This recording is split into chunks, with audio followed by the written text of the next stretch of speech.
Bonjour Internet. Je viens vous faire un petit point d'actualité concernant le projet de loi sanitaire. Comme vous le savez, il a été adopté par l'Assemblée nationale et le Sénat hier avec quelques modifications. Donc tout d'abord, j'insiste sur un point. La loi n'est toujours pas en vigueur. Ce projet a été soumis au Conseil constitutionnel car il doit d'abord vérifier la conformité de ce texte à la Constitution. Or, il ne se prononcera pas avant le 5 août. Donc d'ici là, les dispositions prévues dans le projet de loi ne sont absolument pas applicables, que ce soit bien clair. Donc pour entrer dans le vif du sujet, tout d'abord une bonne nouvelle, la suppression du motif de licenciement que le gouvernement voulait introduire par cette loi, du fait du refus de se faire vacciner. Malgré tout, ce n'est pas parce qu'on ne peut pas vous licencier sur ce motif-là qu'on ne peut pas vous licencier sous un autre motif. Je pense notamment au licenciement pour inaptitude, qui pourrait être appliqué par exemple si votre employeur ne peut pas vous reclasser à un autre poste pour lequel l'obligation vaccinale ne serait pas nécessaire. Donc, comme vous l'aurez compris, malheureusement, l'obligation vaccinale, elle, a été maintenue. Donc, vous trouverez aisément la liste de toutes les professions concernées par cette obligation vaccinale à l'article 5 du projet de loi que je vous invite à aller consulter. Je vous mets le lien, comme ça vous pouvez trouver le texte plus facilement. Vous trouverez aux articles suivants toutes les sanctions qui s'appliqueront au personnel des lieux où l'obligation vaccinale est appliquée et aux responsables de ces lieux.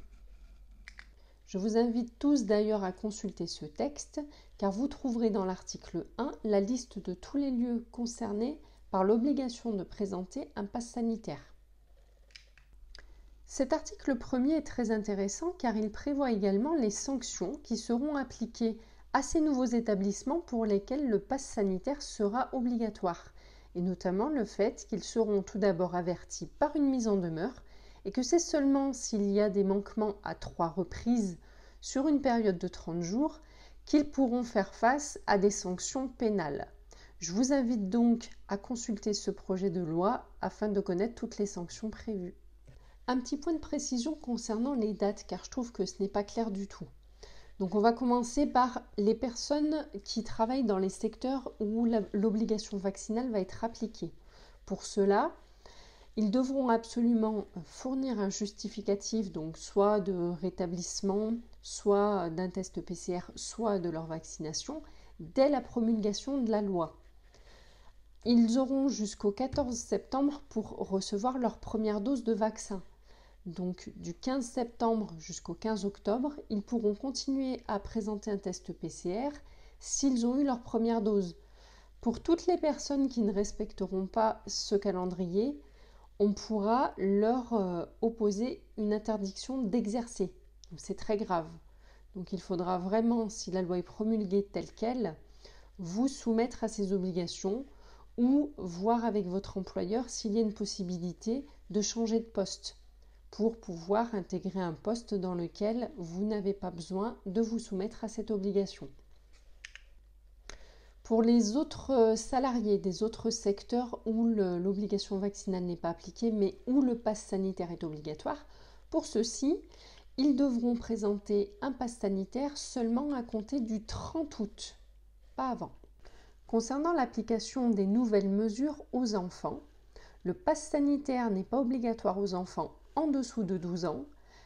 Toutefois, à compter de 12 ans, ils devront présenter un pass sanitaire à partir du 30 septembre. Ils pourront également réaliser leur vaccin ou effectuer un test PCR ou antigénique avec l'accord d'un seul de leurs parents. Et à partir de 16 ans, ces actes médicaux pourront être réalisés sans l'accord parental. Attention, le décalage au 30 septembre de présenter un pass sanitaire pour les enfants de 12 ans et plus ne concerne pas les voyages hors France métropolitaine, je tiens à le préciser, qu'il n'y ait pas de malentendu. Concernant les centres commerciaux, beaucoup d'entre vous étaient inquiets à l'idée de devoir présenter un pass sanitaire pour y accéder. Cette disposition a été allégée par rapport à ce qui était prévu initialement et ce sera laissé au libre choix du préfet du département. Concernant les personnes qui seraient éventuellement contaminées au Covid-19, vous devrez vous isoler pendant 10 jours dans un lieu de résidence que vous aurez signalé et dans lequel vous pourrez être contrôlé. Donc les contrôles se feront toute la journée, sauf de 10h à midi puisqu'il s'agit des horaires durant lesquels vous aurez le droit de sortir, et sauf entre 23h et 8h du matin. Sachez que ce projet de loi prévoit que le gouvernement devra fournir au Parlement des rapports réguliers concernant l'impact économique des mesures qui auront été prises en application de cette loi, notamment vérifier la perte de chiffre d'affaires pour les établissements dans lesquels on a imposé le pass sanitaire. Également, le gouvernement devra remettre des rapports concernant l'impact de ces mesures sur les résultats dans la lutte contre la pandémie. Pour conclure, sachez que ce projet de loi prévoit une sortie de l'état d'urgence sanitaire au 15 novembre et que si le gouvernement souhaite à nouveau proroger cette date à une date ultérieure, il devra en passer par une nouvelle loi qui viendra modifier celle-ci. À très bientôt.